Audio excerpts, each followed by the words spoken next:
Welcome back to the Lanterne Rouge Cycling Podcast presented by Zwift, the online cycling platform that makes indoor training fun. This is stage 15 from Rodez to Carcassonne, 40 degrees Celsius all day, just filthy heat.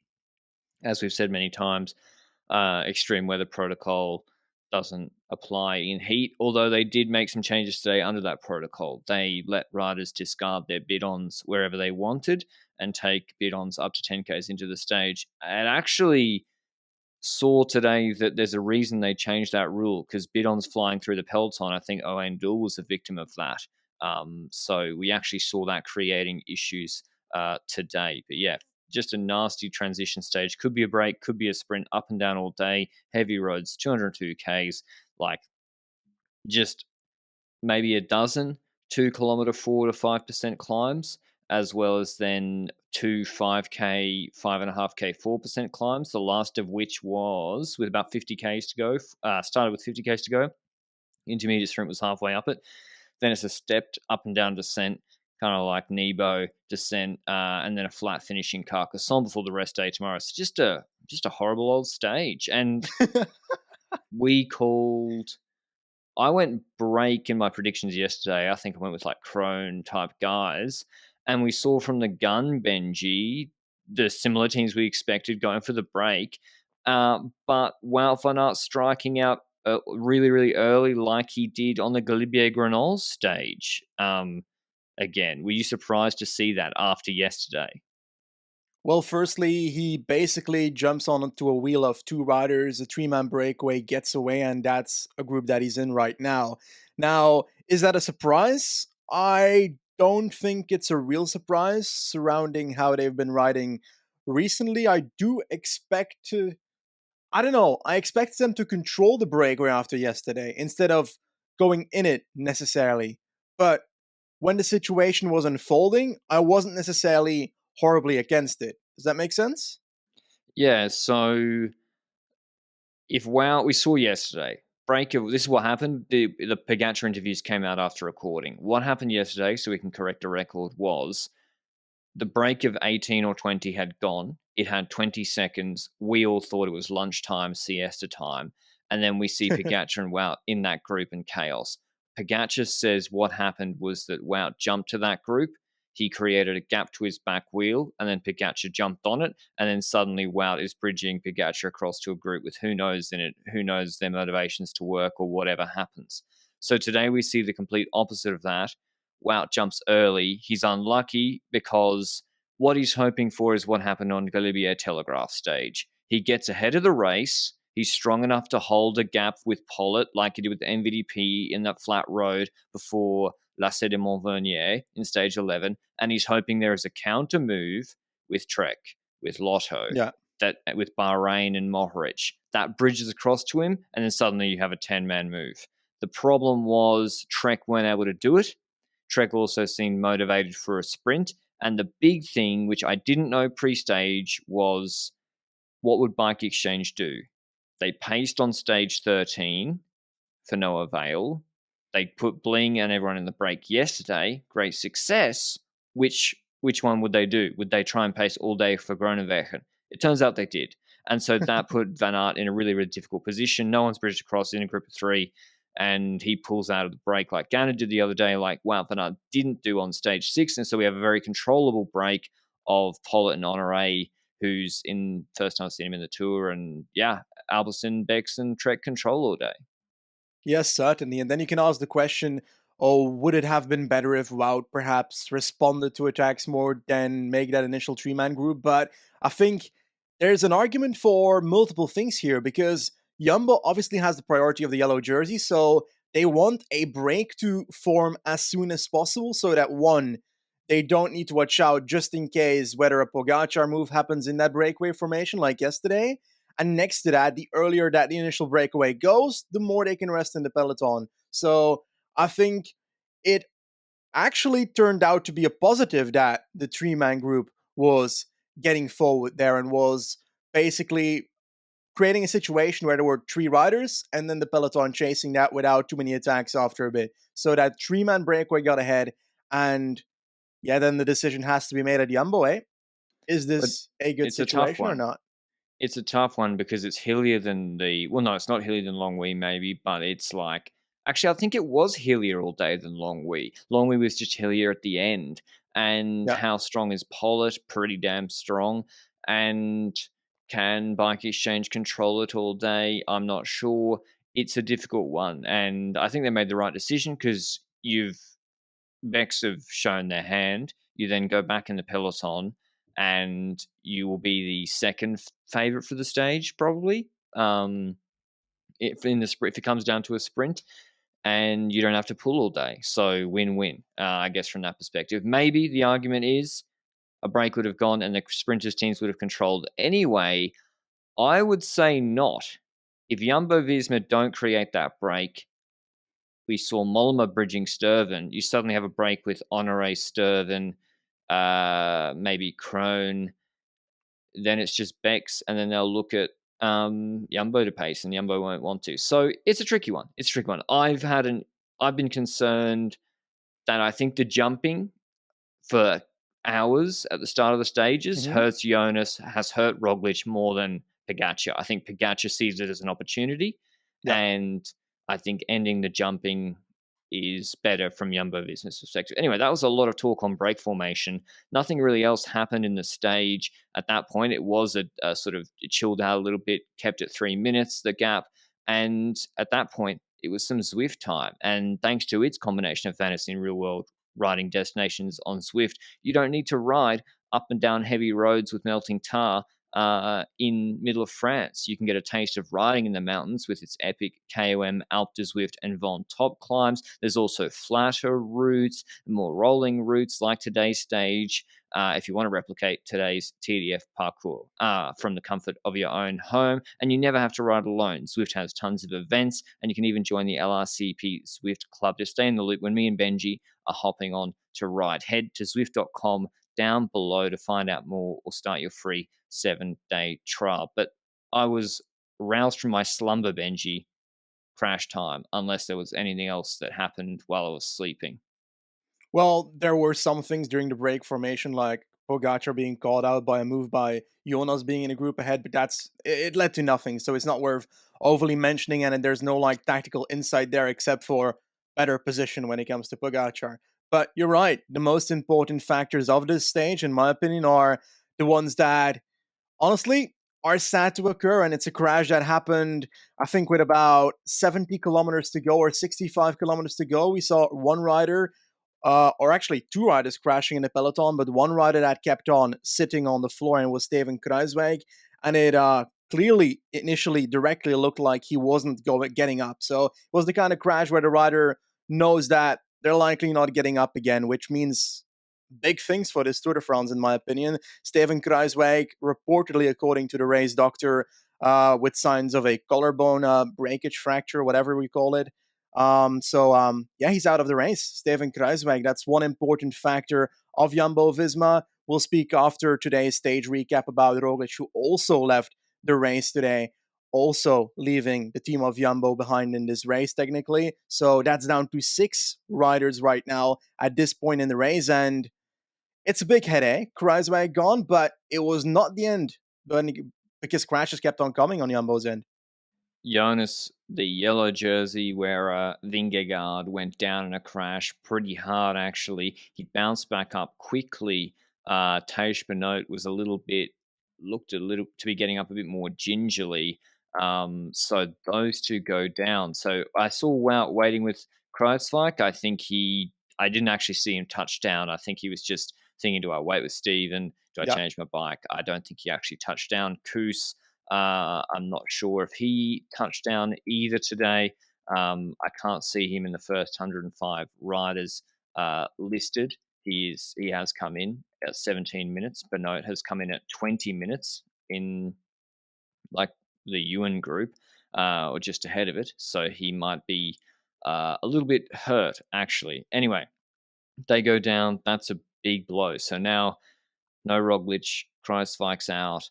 You've only got for the mountains Koos as a pure climber. You've got two combination climbers, flat guys, Benoit and Wout van Aert. But on steeper gradients, they're not as good as Kruijswijk at all. Kreuzlach was second last in the mountain train. And you've got, but no, we don't even know his condition. And you're still strong on the flat with Van Hooijdonk and Laporte. Like, Laporte is a joke. How good that man is. But yeah, it's big blows for Jumbo, including, like, you never know how a crash can affect the yellow jersey. You never want to touch down. Like, he went down hard.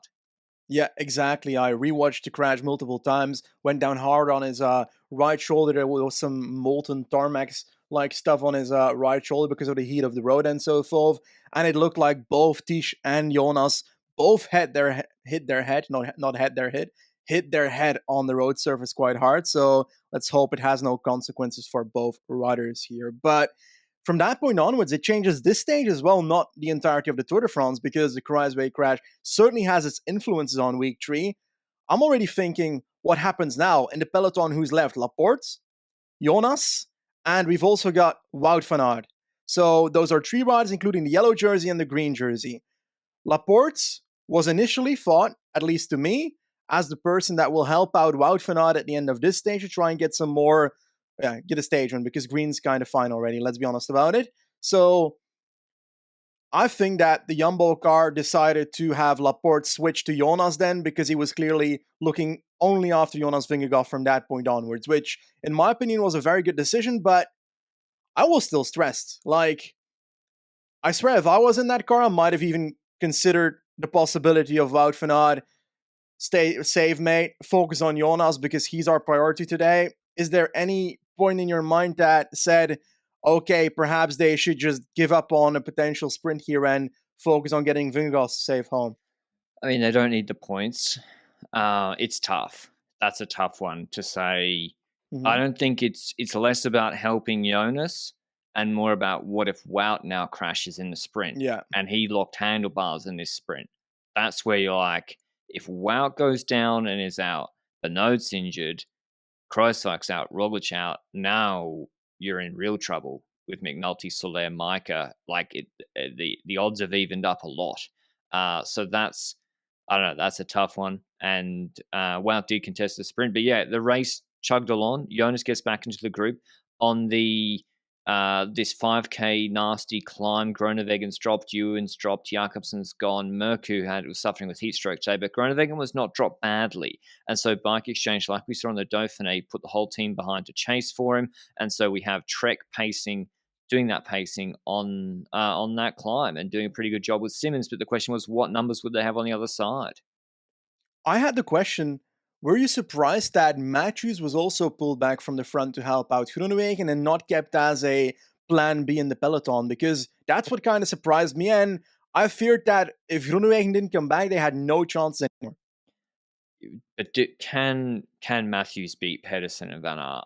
Like, Agreed. really, I realistically don't see it in the flat sprint. So I think it's a fair call. And I think it's an easier conversation to have with this stage win yesterday. But yeah, that is one where you're like, oh, now you're really putting all your eggs in this Groenewegen basket, which it worked out. They eventually got back on. As I expected, though, with the break, sorry, Nils Pollitt, you were called a long time ago.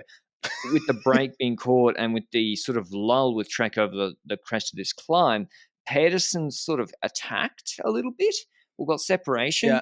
Wout then chased after him, and then Pogacar just tried to repeat what he did yesterday at the start, and he attacked across to Wout van Aert. It didn't go anywhere. It got shut down immediately. I think Laporte bridged Jonas back, but just another.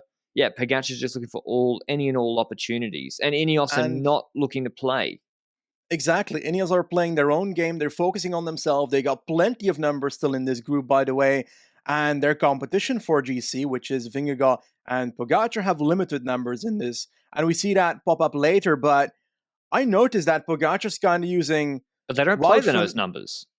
Yeah, agreed. But in this stage, I don't see a possibility to actually gain something out of that at the end of the last 15 kilometers here in this stage when that Pedersen move was happening, for example. But what I was looking at seems like in the last 2 stages, Pogacar is basically using Wout van Aert's moves against Jonas Vingegaard, because he knows that if he's in the wheel of Wout van Aert in front of Vingegaard, then it's either Laporte or Vingegaard himself that needs to bridge it back. So is that something you've noticed as well the last 2 days? Yeah, it's just Pogacar has his biggest advantage on Jonas is probably his peak watts. As I've said many times, he's heavier. His sprint looks better than 2020. Pogacar's climbing is not as good as 2020 over sort of 40 minutes compared to his Col de la Loze performance, but his sprint is better, and that's where he can get separation out of the bunch and try and get across to moves. But it was to no avail, and we have the French counterattack. I think it was Benjamin Thomas going as a B&B rider. It's like the Bergamo move in Paris-Nice. I think it was over the top of that little hill after Trek had been pacing that day. And it was a similar thing here where they sort of run out of numbers. The problem for them was it was so far to the finish of that little rise. And if it was like a 10K run in, they make it, no problem. But it wasn't. And so Albertson sort of held the gap stable, Trek held it stable, and then the GC teams held it stable at 30, 25 seconds because there was a little bit of crosswinds, and we see the scariest sight in pro cycling, which is Danny Martinez leading the peloton down a sticky tarmac road at 70 k's an hour with the crosswind on the hoods.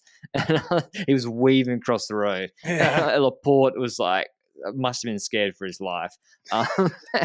He was him, not Castro, right? They were interchanging turns. They look very similar, I feel like, from the Both helicopter got the beard. view. One's got a shave.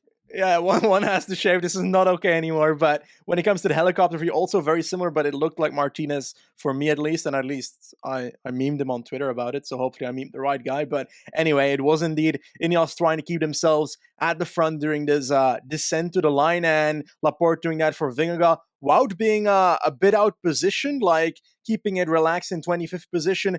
Pogacar doing quite a bit of work to keep himself in position, Loads right? of Because work. he had loads of teammates still there, but Doesn't actively trust him. tried. Exactly. That's where I wanted to go to. Like, it's clear now that he doesn't trust them, but also earlier parts of the stage, he's in the wheel of Ineos, for example, sometimes in the wheel of Jumbo. It's like, But he I doesn't don't know. stay there, right? They must Yeah, be doing something. Or he just, like, he's not being allowed to stay there for 10 kilometers. Like, we trash saw the overhead talking. shot. He's on Ineos, and then Luke Rowe, I reckon, told him to fuck off. I Or believe maybe not, so. but Wouldn't surprise me. I would. No, like, if he's taking up a spot where Yates or Thomas should be, I'd be like, excuse me, would you like to enter the gutter while I create a bit of space for them? Like, Colbrelli style. I would do that if I was a ruler with, taking up space on my wood. But I'm like, I would be the opposite rider of the sort of pundit I am, where I'm always criticizing Yeah. people for dirty moves. And then I was like, if I You'd be was the a guy rider, you'd be the guy that deviates in the entire road in the sprint just to get that 1 centimeter advantage, and afterwards you'd be like, "Damn it, people are using my Pythagoras theorem against me." no, it'd be like, I left you half a foot, man. It's not dangerous. UCI won't do me. But yeah, it was a nervous run in. People had crashed. Jumbo were crashed. Wout was concerned for the sprint sort of in the middle of the bunch. And eventually Thomas goes solo. He gets frankly, a shameful moto draft. Like, there's moto Yeah. drafts, and then there's where you're making the sporting competition look like a joke. Like, he got the most absurd moto draft through these chicanes. He looked dead on his feet, and the gap was going from 8 to 11 seconds with people pulling full gas. I was like, this is ridiculous. Like, it'd be great to see a solo winner, but not like this. This was worse than Moritz MSR.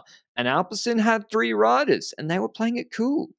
And they were waiting. They weren't coming to the front. Bora had pulled for Danny Van Poppel. I didn't mind it. Like, go for a top 3 in the stage. Why not? With Jakobsen Ewan behind. Trek weren't really pulling. But eventually, Tomas caught. It's very chaotic because the moto had to move out from him. We didn't actually see who pulled too much. At least I haven't seen a heli shot yet of maybe from 1500 to 750 to go. Sturven leads out Pedersen. He's got Wout on the wheel. There's a left-hand corner late. Philipsen goes for a huge dive bomb onto Pedersen's wheel underneath Wout van Aert, full threat of death. And comes out of the corner. Pedersen opens up his sprint. He then closes Philipsen to the barriers to the left, blocks him. Then I think he feels Wout coming to the right and starts to shift right. And then his handlebars touch Wout's arm almost and hooks him. And then that opens up the gap for Philipsen, who is faster than both of those two. We saw in, Yeah. was it stage All 3? stages.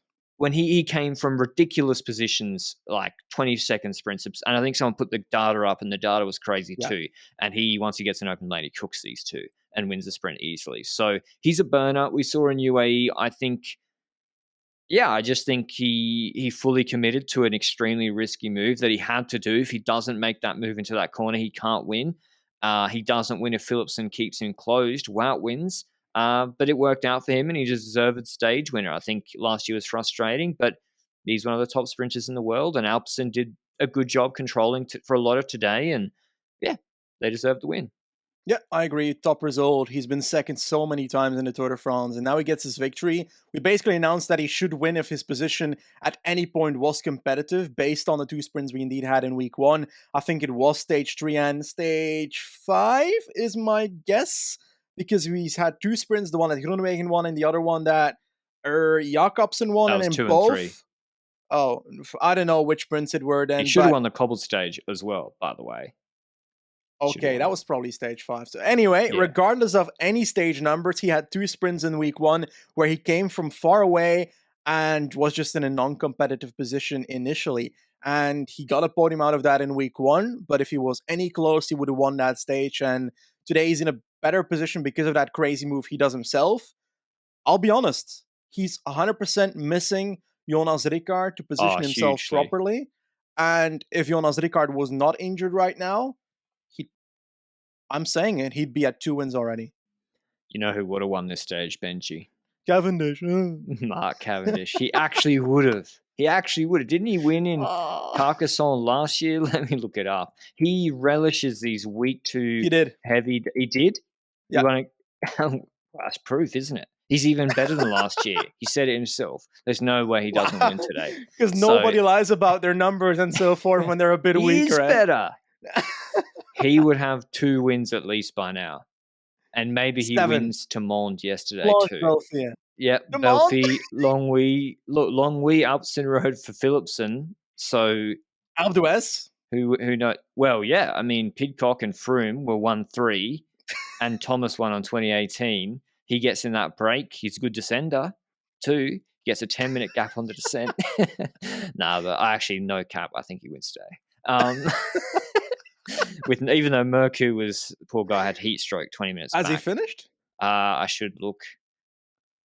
I don't know. I hope so, because they were tweeting stuff at their team he's a decade back right now in the race.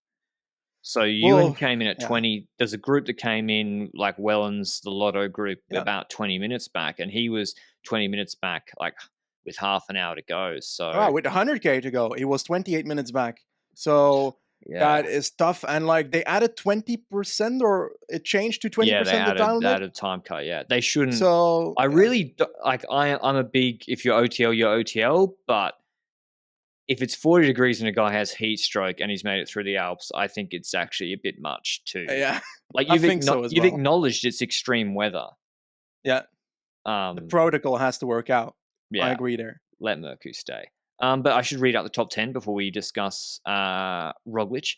And I mean, Wout van Aert Green, he's on 378. Philipsen wins ahead of Van Aert. Pedersen, I don't think Pedersen was relegated. Is a little bit sus, I must say. Sagan 4th, Van Poppel 5th, Groenewegen 6th, Seneschal 7th, Mozzato 8th. How many top 10s does he have? Pascal 9th, although B&B did get in that counter move, which is a real move, I will say. Fred Wright going for the sprint 10th. Pogacar 12th. Benji, I think Pogacar's going for green. He's second in green. If Wout van Aert crashes out today, he's now in the green jersey. There's no other explanation. Why he's sprinting. He finished ahead of Christoph. He's sprinting ahead of actual sprinters, and he's coming from deep position, sprinting full gas to the line. I think it's a complete waste of energy. So the only reason must be green. Or because he enjoys it. That's also another option that is less No tactical. One enjoys doing that in 40-degree heat at the end of the stage. No one does. But I agree that he likely is trying to secure that second position in that green jersey classification. Philipsen might give him a run for his money there.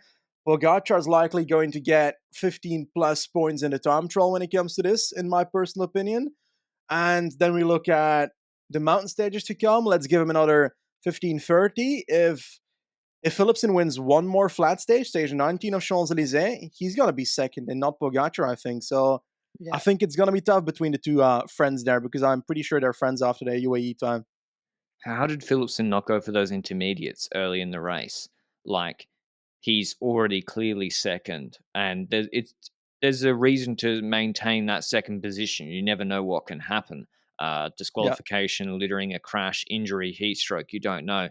It boggles my mind that he didn't go for intermediates earlier in the race. I thought he was the real big contender against Van Aert if he brought his climbing legs, which he has. Philipsen gets over these sort of lumps and bumps, no problem. He's a good rider like that. But the main news before the stage, sorry, no GC changes, by the way. The main news before the stage was Roglic abandoned. And yeah, he said he's leaving the race. His conditions, he's been in a lot of pain. I haven't got the press release in front of me. Franz Marsens did an interview, I think it was Eurosport live in English, or not live before the stage, saying the team, it was more like the team decision. Yeah. Like they were like, you're in a lot of pain. Let's call it. And I think it's the right decision. Like so many times that we've come on this podcast, particularly this year, and be like, Thibaut Pinot lost a year and a half of his career with a fucked back after he finished the Tour de France with a fucked back in 2020. David Gaudu, Paris-Nice, nearly OTLs the time trial, and with no prospect of being able to do anything, was kept in the race. And here I think Benji is very, very clear. Look at Roglic's condition since the crash. Stage Yeah. 7 Planche de Belfi 2 days afterwards. He drops every GC contender except Roglic, except Pogacar and Jonas, and he finishes 12 seconds behind them doing full gas last 5 minutes. Incredible performance. Stage 9, he's fine in the group. Stage 11, he sets up the multiple attacks on Telegraph, but then not collapses, but he then loses a lot of time and stops contesting GC completely. Stages 13 and 14, we see he's being dropped to second and third groups during break formation. So it's clear his condition has deteriorated throughout the race. And then Mollin stage, his pull was afterwards his pull was short but strong. Mollins, his pull on the sort of last roller was very, very short, and then he full dropped. I'm not sure, he might have been able to help somewhat, but yeah, I think it's the right decision, is the short end of it. I think it's indeed the right decision. I don't think that him being lost for Jumbo-Visma was the biggest effect. I think if I rated at about 1 to 2 to 3% maybe that they lose of their strength with this state of a Roglic being thrown out of the race basically because of that injury and the consequences of that crash from the Roubaix stage still.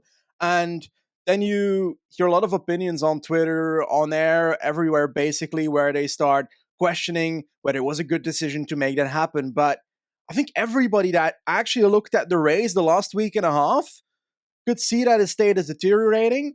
And I agree that I immediately think about Groupama and the other types of teams, mainly Groupama in the history, to be honest, that kept riders in the race in situations that they were injured just for the race honor or panache, I guess. But I'm happy that they pulled him out for his own health, and that is regardless of anything related to, oh, they should keep him in just to have that extra rider for Jonas. Personally, I rate Roglic's health ahead of the yellow jersey for Jonas, which is yeah, Jonas might not agree with that. I'm not sure about that. But I certainly do. in dangerous break formation on rolling starts, Yeah. he couldn't help. He Yep. was immediately getting spat. I don't think he could sprint. There was, what was the stages? I don't know, the stage Megève, or was it stage 9 where Pogacar got his team to do a lead out on the short climb, and he just didn't contest the sprint finish at all and stopped. So I don't know if the kick was even there, and his ability to help at the start, not convinced. I think, but let's be honest, teams don't. If a rider's in the yellow jersey and he has a sore arm, he's not going to Hmm. quit. There is a Yeah. scale of these things where how much you can help and how injured you are, it crosses a certain threshold. And I think it had clearly crossed that threshold where he's in a lot of pain, seemingly, probably the whole time. And I really don't think he could help very, very much, to be honest. Could have just been another body, but not really. But then as well, as you said, he's not just another rider. He's an important asset. He's on millions of euro, Yeah. and you've got the Vuelta coming up. You've got next season coming up. You have to protect that asset as well as his health if you're looking at it from a team perspective. But all that, it looks a lot, not worse, but it becomes a lot harder, and you can't predict it in advance when Kruijswijk crashes out. And I think Kruijswijk's a lot more important because Yeah. Kruijswijk can pull you. Go look at Vuelta stage 20 when Yates and Mader were countering last year. Look which rider was there for Jumbo-Visma. For Roglic, it was Kruijswijk. He was there in tricky moment. And I think his solo example was good. Pyrenees, he would be good. Not sure how he goes in the heat. But he crashed out. I think he's a lot more important, as well as Benoit, those versatile riders who can sort of do it all, pull in the mountains. Yeah. And those two, one out, one maybe injured, is a much bigger blow than Roglic. So also, I would like to say, we haven't really given him much credit for it. It might be a bit of a Roglic love-in, but he's the man. Without him, they don't crack Pogacar that badly. Yeah. And he basically threw his, like he could have, you don't think if he rode steady before Galibier, rode full on that climb, he couldn't have maintained a decent GC position? Come on. Like Put he Landa full in that baited position. Pogacar. Landa would never do that. Don't criticize Landa ever.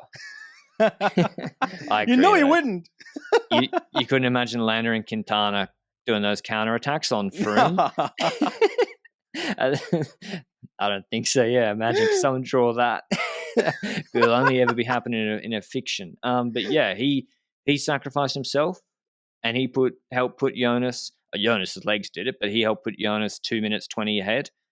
And he leaves the race. Find it hard to criticize him. But yeah, what next for Jumbo, Benji? Like, how do you think they will? What are the roles now? How does this change the Pyrenees? We'll talk on it more tomorrow. Yeah.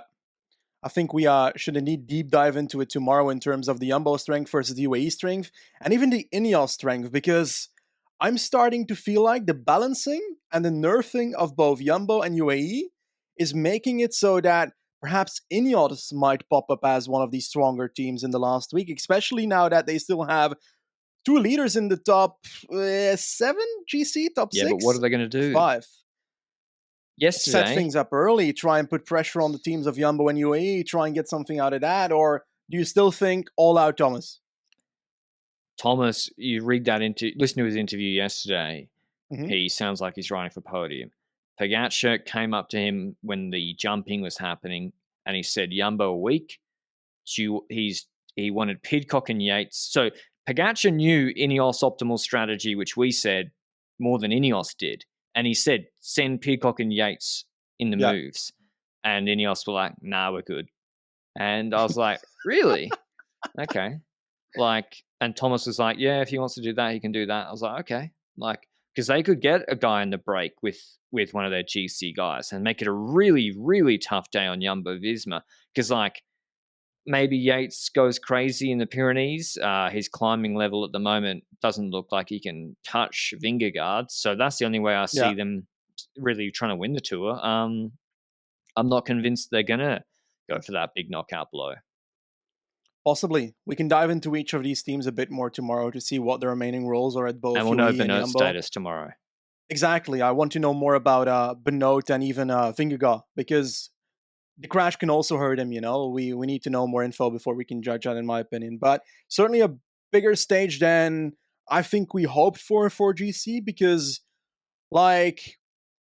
it probably makes the Pyrenees a lot more tense, I think. It's better for the entertainment, but I don't wish that upon anybody, just having riders crash and so forth. And imagine if Vingegaard's probably injured, then it's not an enjoyable stage, this one, Yeah, no one wants to see the Tour decided by a crash or COVID or anything like that. Although you must say, UAE have been affected by bad luck too. Yeah. Steker, Langen, Bennett out with COVID. They haven't been without their own bad luck. Micah has COVID, although it seems to make him go faster. So, yeah, not everyone's not been without bad luck. That probably isn't English, but you know what I mean. But yeah, muggy transition stage today, rest day tomorrow. Tomorrow in the rest day recap, we will discuss how we think each of the 3 main teams on GC, Ineos, Jumbo-Visma, UAE, should play the Pyrenees, who we think will win.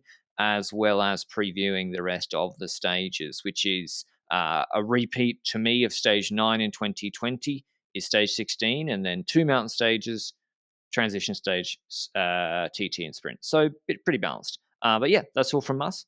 Thanks for enjoying this show. Give us a like if you're watching on YouTube, or subscribe on podcast players, or give us a review or a rating. Thanks to Zwift for supporting the show as always. We'll see you tomorrow. Ciao.